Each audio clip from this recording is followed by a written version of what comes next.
तो hi friends, जय Jagannath, good morning, welcome back to my new mini blog. तो आज हूँ प्रबल मो मुंड पेन कर माने ये किसी दिन हम बहुत मुंड पेन कर डॉक्टर पाक मु जाऊँगी, मेडिसिन आनुची, खाऊँ, पुणी खाई सारा भल, पुणी तापर जमती को सेमती। तो बाबा कहले आउ थे तुम्हें रेडी हो जा टेस्ट करवा कौन है कौन ना। तो ये रेडी हो गली, रेडी के बापू को कॉल कली आ सी आसले आम बाहर के गलु आईटा आम डिस्कसन करके रास्त जाऊँ जे कौन है कौन ना, डॉक्टर कौन कहे कौन ना।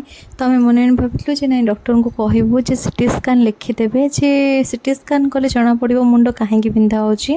तो डॉक्टर को जाकि देखना डॉक्टर लिखि भी देले सीटी स्कान। तो सही डॉक्टर देखी सारिक आम सीटी स्कान जो हुए से पलि आसलु। आसी सारापर मन डर सीटी स्कान केमी हुए, मो मुंड केमी हम। तो मुझे डरिकिना पूरा नर्भस हो जाती। देखिली जनकर होता, तो देखी सारापर टी नर्भसनेस कमीगला।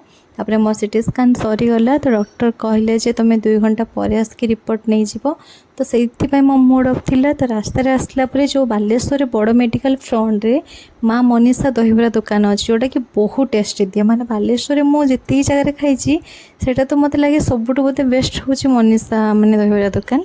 तो मो मूड अफ थिला, जो टेंशन मुंड व्यथा होता। तो बाबू कहले तुम फेवरेट जिनस तुम टे खाई दियो। तो आम दहीबरा दुकान गलु, तो सीटी दहीबरा खाइलु। देखूँ जोटा कि आम माने बालेश्वर गवर्नमेंट मेडिकल बड़ मेडिकल ता फ्रंट रे अच्छी, रास्ता एपटे अच्छी दहीबरा दुकान। आपड़ के आसिक खातु ता दहीबरा ता दही एत टेस्टी लगे जे माने जिते मूड अफ थिले कि जिते कि माइंड अपसेट थिले जे केबे टेस्ट करेंगे आपण कि जब भी आप से लाइन के भी गले कि कौन कले आप जदि भी जाइना से जगह को आप थे जातु टेस्ट करूँ। दहीबरा ठू टेस्टी दहीटा बहुत टेस्टी लगे। तो मो दहीबरा खाइबू ता सहित दही पीबू।